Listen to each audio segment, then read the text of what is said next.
Hi friends, welcome to healthy cooking channel. இந்த வீடியோவில் நம்ம இன்னைக்கு வெயிலுக்கு ஏற்ற நல்ல இதமான ஆரோக்கியமான காலை உணவு ராகி கூழ் எப்படி செய்யலாம்னு பார்க்கலாம் வாங்க. பவுல்ல 1 கப் அளவுக்கு ராகி மாவு எடுத்துக்கோங்க. எந்த கப்ல மாவு எடுத்தீங்களோ அதே கப்ல 2 கப் அளவுக்கு தண்ணி சேர்த்துக்கோங்க.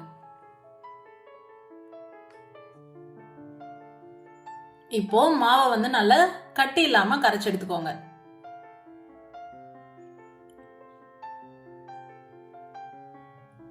அடுத்ததா எப்படி கூழ் செய்யலாம்னு பார்க்கலாம். நல்லா அடி கனமான பாத்திரம் எடுத்துக்கோங்க, இல்ல அப்படின்னா அடி பிடிக்கும்.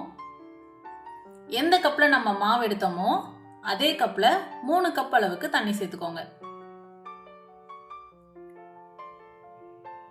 தண்ணி நல்லா சூடேறணும், அதாவது கொதி வரதுக்கு முன்னாடி ஸ்டேஜ்ல. அந்த ஸ்டேஜ்ல நம்ம கலந்து வச்சிருக்கக்கூடிய மாவை அதுல சேர்த்து கொஞ்சம் கொஞ்சமா கலந்து விடணும். ஒரே டைம்ல சேர்த்துட்டோம் அப்படின்னா கட்டி விழுந்துரும். அதனால கொஞ்சம் கொஞ்சமா சேர்த்துக்கோங்க. சேர்த்துட்டு அப்பப்ப இடையில கலந்து விட்டுக்கோங்க. ஒரு 15 நிமிஷம் மிதமான தீயில வச்சு வேக வச்சுக்கோங்க. சூப்பரான கூழ் தயாராயிடும். கூழ் வெந்து வந்துருச்சுன்னு பார்க்கும்போது பார்த்தீங்கன்னா அதோட கலர் நல்லா சேஞ்ச் ஆயிருக்கும், நல்லா ஷைனிங்கா இருக்கும்.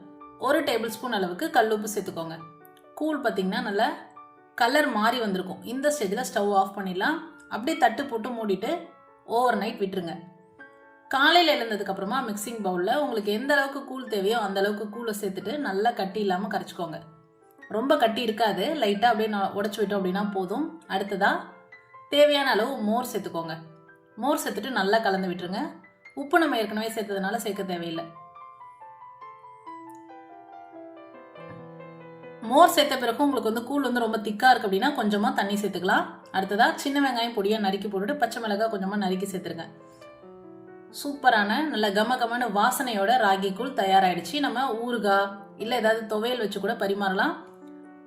இந்த வெயில் காலத்துக்கு நம்ம இந்த மாதிரி எடுத்துக்கிட்டோம் அப்படின்னா உடம்புக்கு ரொம்ப நல்லது, குளிர்ச்சியாகவும் இருக்கும். ட்ரை பண்ணி பார்த்துட்டு உங்க கமெண்ட் மறக்காம சொல்லுங்க ஃப்ரெண்ட்ஸ். இது போன்ற ஹெல்தி ரெசிபிஸ்க்கு மறக்காம ஹெல்தி குக்கிங் சேனலை சப்ஸ்கிரைப் பண்ணுங்க. இந்த வீடியோ உங்களுக்கு பிடிச்சிருந்தா லைக் பண்ணுங்க, ஷேர் பண்ணுங்க, கமெண்ட் பண்ணுங்க. தேங்க்ஸ் ஃபார் வாட்சிங்.